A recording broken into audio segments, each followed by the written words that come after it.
नमस्कार। आज हम बात कर रहे हैं कार्टरेट टेक लिमिटेड की।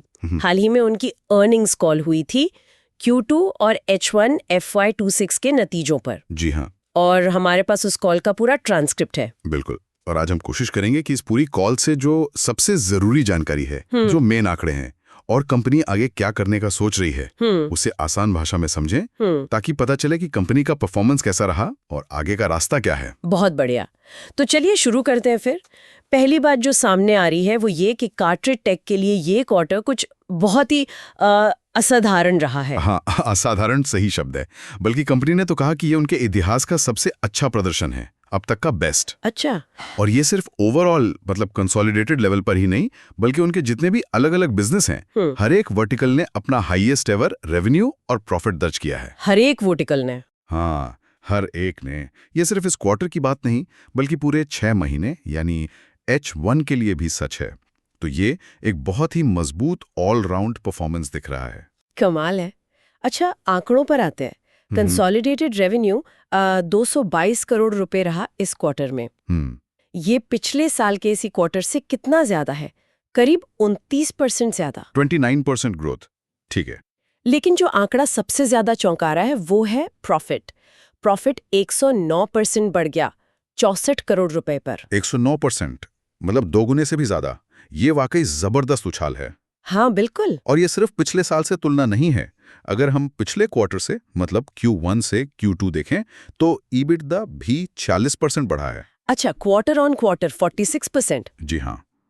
EBITDA यानी इंटरेस्ट, टैक्स, डेप्रिसिएशन, एमोर्टाइजेशन से पहले की कमाई। ये दिखाता है कि कोर बिजनेस से कितना कैश बन रहा है। सही। तो Q1 से Q2 में इतनी बढ़ोतरी का मतलब है कि बिजनेस में मोमेंटम बहुत स्ट्रांग है और उनकी जो यूनिट इकोनॉमिक्स हैं वो लगातार बेहतर हो रही हैं। ठीक है, तो ये तो हुई पूरी कंपनी की बात।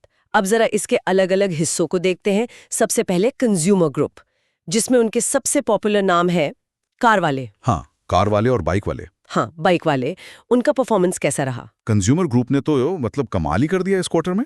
पिछली तिमाही से रेवेन्यू 37% बढ़ा है। क्वार्टर एंड क्वार्टर 37%, ये तो बहुत तेज ग्रोथ है। बहुत तेज। और प्रॉफिट 82% बढ़ा है। 82%? हाँ, और इससे उनका जो EBITDA मार्जिन है वो बढ़कर 40% पहुंच गया है। 40% EBITDA मार्जिन, क्या ये वाकई इस सेक्टर के लिहाज से बहुत अच्छा है? इसका क्या मतलब निकाला जाए? हाँ, 40% मार्जिन इस स्पेस में मतलब ऑनलाइन ऑटो पोर्टल्स में बहुत ही शानदार माना जाता है। कई कंपनियां तो 15-20% के लिए स्ट्रगल करती हैं। अच्छा। तो 40% दिखाता है कि कार वाले और बाइक वाले का ब्रांड कितना मजबूत है, लोग कितना भरोसा करते हैं, और ये भी कि उनका कॉस्ट मैनेजमेंट कितना अच्छा है। और सबसे दिलचस्प बात जो कॉल में बताई गई कि पिछले साल से तुलना करें तो रेवेन्यू तो इतना ज्यादा बढ़ा, पर कॉस्ट यानी खर्चा सिर्फ 3% बढ़ा है। सिर्फ 3% कॉस्ट बढ़े, जबकि रेवेन्यू इतना भागा। ये तो ऑपरेटिंग लेवरेज का क्लासिक केस है। बिल्कुल, मतलब जैसे जैसे सेल्स बढ़ रही है, खर्चे लगभग उतने ही हैं, तो जो भी एक्स्ट्रा कमाई हो रही है वो सीधे प्रॉफिट में जा रही है। सही। बिल्कुल वैसे ही जैसे दुकान का किराया और स्टाफ का खर्चा तो फिक्स है, अब जितनी ज्यादा बिक्री उतना ज्यादा मुनाफा। कंज्यूमर बिजनेस इसी का फायदा उठा रहा है। समझ गई। अच्छा, अब उनके दूसरे बिजनेस पर आते हैं, रीमार्केटिंग वाला, जिसमें वो पुरानी गाड़ियों की नीलामी वगैरह करते हैं। उसका क्या हाल रहा? रीमार्केटिंग बिजनेस भी ठीक ठाक चल रहा है, प्रॉफिट में है, पटरी पर लौट आया है। यहाँ ग्रोथ कंज्यूमर ग्रुप जितनी धमाकेदार तो नहीं है, लेकिन है। इस क्वार्टर में रेवेन्यू 23% बढ़ा है और प्रॉफिट 30%। ओके। मार्जिन भी सुधरा है। पिछले साल 23% था, अब 26% हो गया है। तो यहाँ भी सुधार है, बस रफ्तार थोड़ी कम है कंज्यूमर ग्रुप के मुकाबले। ठीक है, एक स्थिर प्रदर्शन कह सकते हैं। हाँ बिल्कुल। और अब उस सेगमेंट पे आते हैं जिस पे शायद सबकी नजरें थी जब से कार्टरेट ने उसे एक्वायर किया था, OLX इंडिया। हाँ, OLX। तब काफी सवाल थे कि क्या ये इसे प्रॉफिटेबल बना पाएंगे। तो OLX ने कैसा किया इस क्वार्टर में? देखिए, OLX इंडिया ने तो इस क्वार्टर में उम्मीदों से कहीं बेहतर परफॉर्म किया है, ऐसा लग रहा है। इसने अपने इतिहास का सबसे ज्यादा तिमाही रेवेन्यू कमाया है। अच्छा। पिछली तिमाही से 17% ज्यादा। लेकिन असली कहानी प्रॉफिट में है। प्रॉफिट 200% से भी ज्यादा बढ़ा है। 200% से ज्यादा? जी हाँ। और EBITDA मार्जिन 30% पर पहुंच गया है।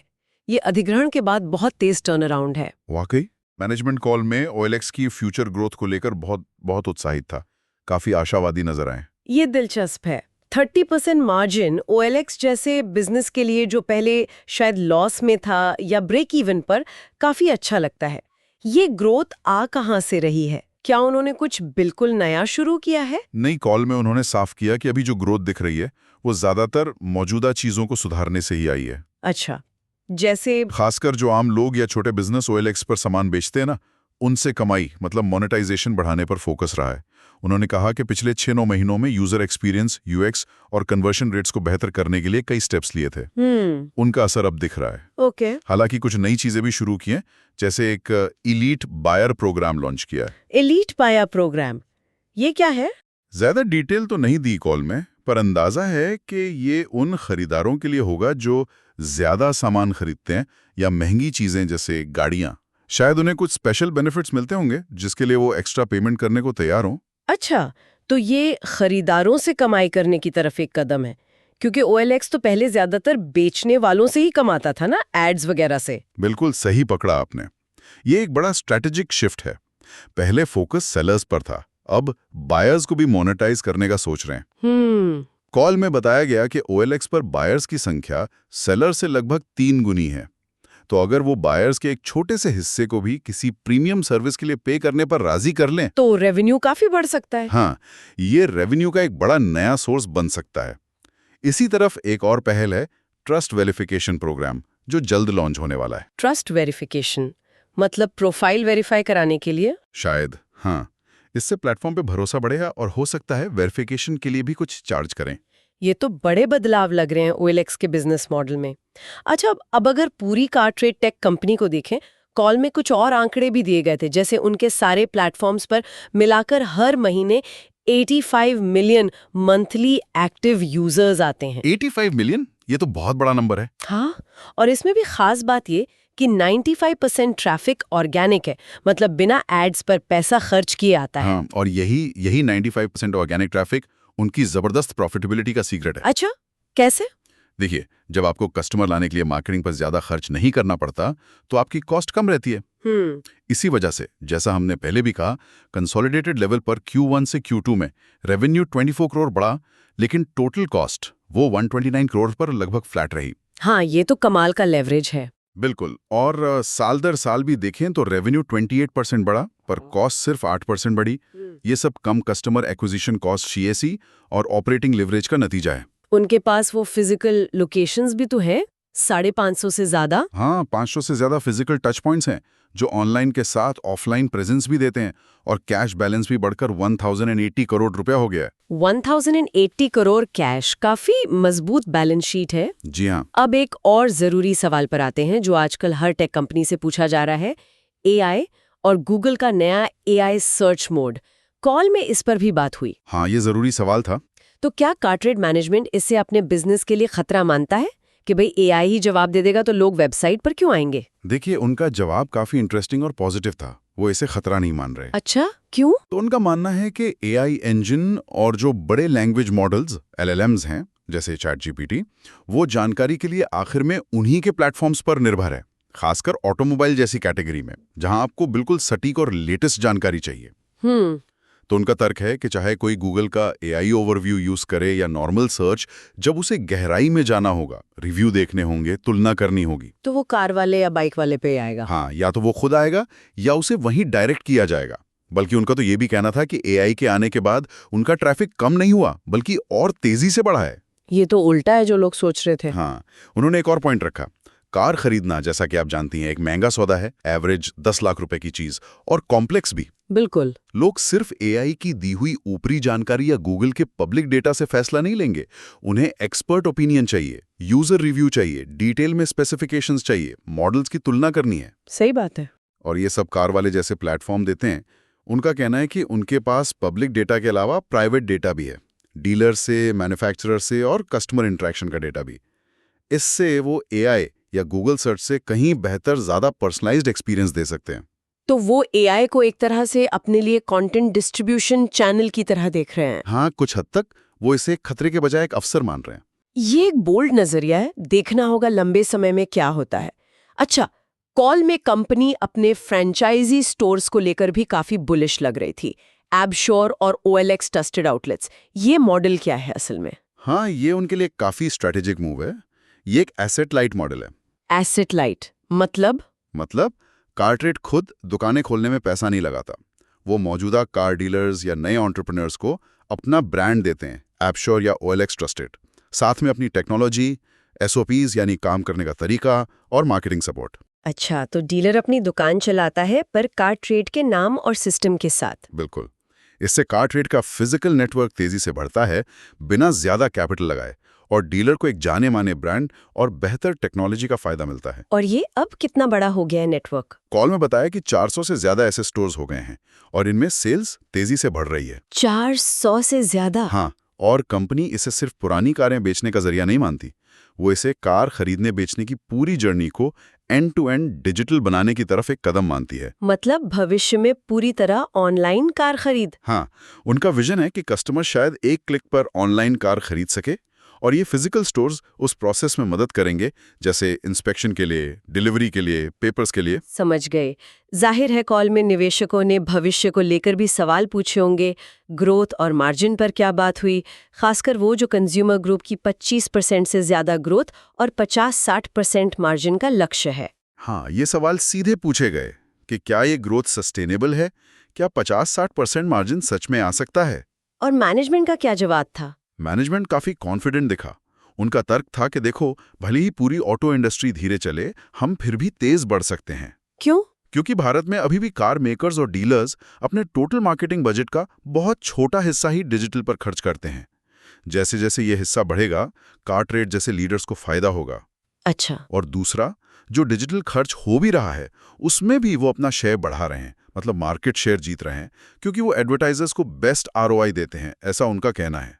तो वो मानते हैं कि ये ट्रेंड जारी रहेगा। और 50-60% मार्जिन वाले लक्ष्य पर क्या वो थोड़ा ज्यादा आशावादी नहीं है? देखिए, मार्जिन पर उनका कहना था कि उनकी कॉस्ट काफी हद तक फिक्स्ड है, मतलब टेक्नोलॉजी, ऑफिस, लोग, जो बड़ा खर्चा है वो हो चुका है। अच्छा। तो अब जैसे जैसे रेवेन्यू बढ़ेगा, उसका बड़ा हिस्सा सीधे EBITDA में जाएगा, तो मार्जिन अपने आप बढ़ेंगे। उन्होंने कहा कि उन्हें कोई कारण नहीं दिखता कि मार्जिन 50% या उससे ऊपर क्यों नहीं जा सकते।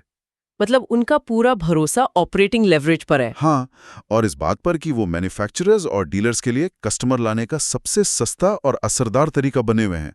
जब तक ये वैल्यू मजबूत है, ग्रोथ और मार्जिन की चिंता नहीं। ठीक है, अब उस बड़े कैश बैलेंस की बात करते हैं, 1080 करोड़ रुपए।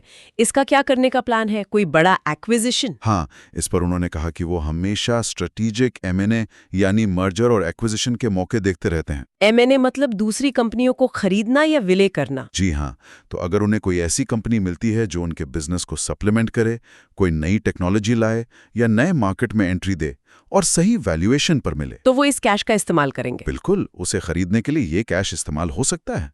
अगर कोई अच्छा मौका नहीं मिला तो उन्होंने कहा कि फिर वो इस कैश को शेयर होल्डर्स को वापस देने पर भी सोच सकते हैं, जैसे डिविडेंड के रूप में या शेयर बायबैक करके। अच्छा।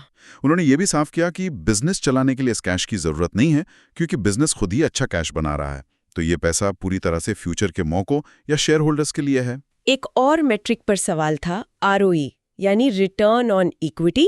ये पिछले साल शायद थोड़ा कम था। हाँ, ROE पर सवाल आया था। ये दिखाता है कि शेयर होल्डर के पैसे पर कंपनी कितना कमा रही है। इस पर क्या कहा मैनेजमेंट ने? हाँ, मैनेजमेंट ने माना कि ये इंपॉर्टेंट मेट्रिक है।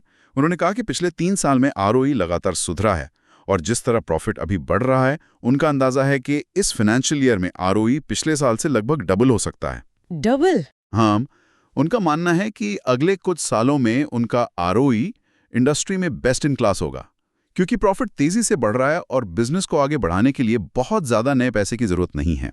तो ये तो काफी पॉजिटिव आउटलुक है। बिल्कुल। तो कुल मिलाकर इस अर्निंग्स कॉल से जो तस्वीर उभर रही है वो कार्ट्रेड टेक के लिए काफी अच्छी है। हाँ, बहुत मजबूत नतीजे हैं। हर बिजनेस सेगमेंट में ग्रोथ है, खासकर प्रॉफिट में जबरदस्त उछाल। ऑपरेटिंग लेवरेज साफ दिख रहा है, आमदनी बढ़ रही है, खर्चे लगभग वही हैं, और OLX का टर्न अराउंड भी काफी तेज लग रहा है, और आगे के प्लान्स भी एम्बिशियस हैं। बिल्कुल। और वो AI वाली बात भी ध्यान देने लायक है। जहां कई कंपनियां थोड़ी डिफेंसिव हैं, ये उसे अवसर की तरह देख रहे हैं। हाँ, कि AI उनके लिए ट्रैफिक लाएगा। हाँ, उनका वो तर्क कि कॉम्प्लेक्स और महंगी खरीद के लिए लोग हमेशा स्पेशलिस्ट प्लेटफॉर्म पर ही भरोसा करेंगे, ये उनकी कोर स्ट्रेटेजी का हिस्सा लगता है। यहाँ एक सोचने वाली बात ये जरूर है, खासकर OLX के लिए, उनकी जो नई स्ट्रैटेजी है बायर्स को मोनेटाइज करने की। हाँ, खरीदारों से पैसा कमाने की। जबकि अभी तक फोकस सेलर्स पर था। ये प्लेटफॉर्म के डायनामिक्स को कैसे बदलेगा? क्या वो बायर्स से पैसा कमा पाएंगे बिना सेलर्स के एक्सपीरियंस को खराब किए? ये एक बहुत अच्छा सवाल है। क्योंकि सेलर्स ही तो लिस्टिंग लाते हैं। सही कहा। इस बैलेंस को साधना उनके लिए एक चैलेंज भी होगा और एक बड़ा अवसर भी। इस पर आगे नजर रखना वाकई दिलचस्प होगा।